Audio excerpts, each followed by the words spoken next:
So what's the single most critical skill, you know, the one that will really define leadership success come 2026? I mean, we're looking at AI speeding everything up, but human attention seems like it's vanishing.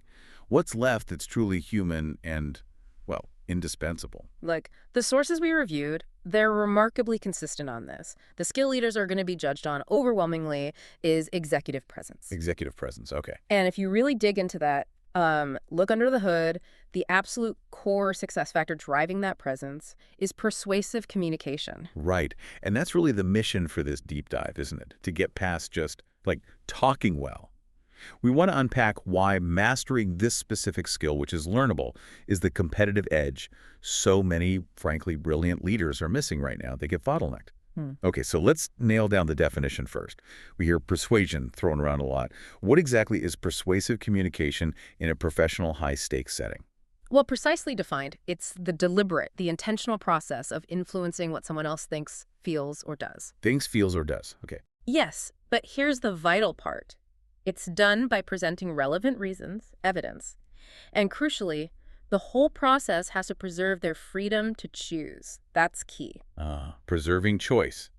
So that immediately sets it apart from, say, manipulation or coercion, right? The goal is informed consent. Exactly. You've hit it. Coercion uses threats. Pressure removes choice.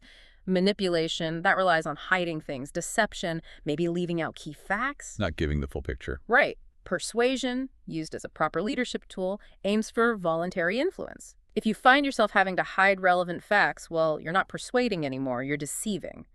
The aim is genuine alignment, not just grudging compliance. And to get that alignment, leaders really need to master 4 core ingredients. It's an old framework, actually, but suddenly so relevant again. It gives structure. Okay, what are they? This is where it gets really practical, I think. Yeah, the 4 ingredients. First, credibility, your ethos, that's your integrity, your track record, basically. Are you believable? Makes sense. Second, reason or logos. This is your logic, the data, the clear consequences of action or inaction. Got it. Logic. Third, emotion, pathos. This is about the human element, the stakes involved. It's what makes facts actually stick, makes them memorable. So connecting to the person, not just the spreadsheet. Precisely. And fourth, and maybe trickiest today, context, kairos. This is all about timing and framing. Is the audience actually ready to hear this in this way right now? That kairos piece feels huge now. Like you said, proposing something amazing right after layoffs. Terrible timing. Exactly. The sources really stress that. And pathos, the emotion. In a world drowning in data, it's maybe the only thing that truly converts raw facts into insights people remember and act on. Fascinating. Okay, so we have these ingredients. How does mastering them directly fuel executive presence? Why is poor persuasive communication such a bottleneck now? Well, we found this finding that really stood out. Brilliant leaders, technically amazing people, can be completely diluted by unclear delivery. Diluted. Wow. Yeah. Think about it. If AI handles execution instantly, what's the holdup? It's often poor communication.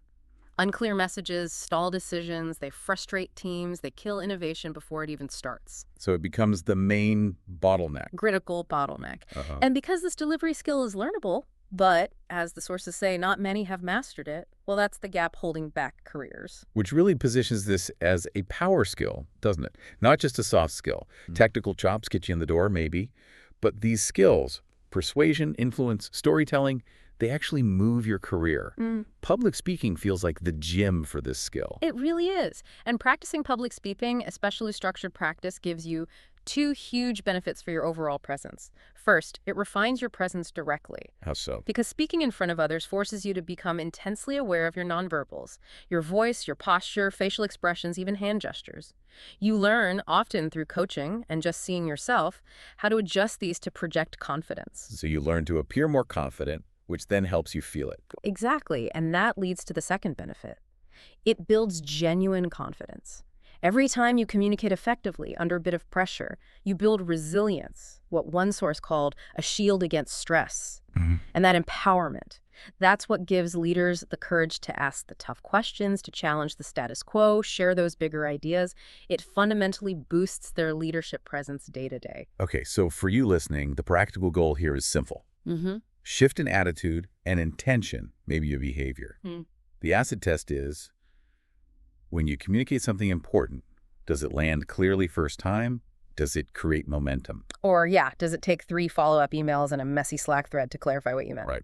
The cleanup. And this is where, specialized help comes in. Companies like Missing Link, for instance, they focus specifically on helping leaders turn their messages into momentum. They have programs like Story Seller or Story to Stage, focus purely on narrative structure and delivering with real conviction. It's about moving people from just hearing to actually believing and acting. So think about it. Human influence is right there alongside AI capability now. The World Economic Forum even lists leadership and social influence as a top rising skill. The real question for you is, are you training your ability to persuade to influence with the same discipline you apply to your technical skills? What's your victory condition for your next presentation? It's really time to close that gap.